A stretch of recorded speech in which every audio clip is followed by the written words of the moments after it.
వైఎస్ఆర్సీపీ మహిళా నాయకులు సునందారెడ్డి అండి. నేను ఈరోజు చంద్రబాబు నాయుడు గారు కుమ్మక్కై ఈవీఎం ట్యాంపరింగ్ ద్వారా గెలిచారు. అది ఒక గెలుపు కాదు. మన నాయకుడు సింహం సింగిల్గానే ఉంటుంది. అది ఓటమి అయినా సరే ప్రజలకు ఎప్పుడుగా వైఎస్ఆర్సీపీ నాయకులకు కానీ ప్రజలకు కానీ ఎప్పుడు ప్రజలకు తోడుగా అండగా ఉంటాడు. బాబులాగా కరోనా వస్తే హైదరాబాదు పారిపోడు. బాబులాగా మోసం చేసి గెలవటం మన జగనన్నకు రాదు. మన జగనన్నకు వచ్చింది ఒకటే, ప్రజలకు మంచి చేయటం, నమ్ముకున్న వాడికి న్యాయం చేయటమే.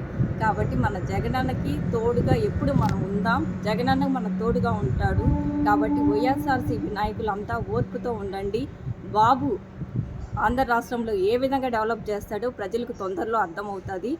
బాబును ఈ రాష్ట్రాన్ని నుంచి ప్రజలు తరిమేయకపోతే ఆ రోజు నా పేరు మార్చుకుంటానండి. ఈరోజు నేను ఈ వీడియో ప్రజలందరికీ అంకితంగా వీడియో చేస్తున్నాను.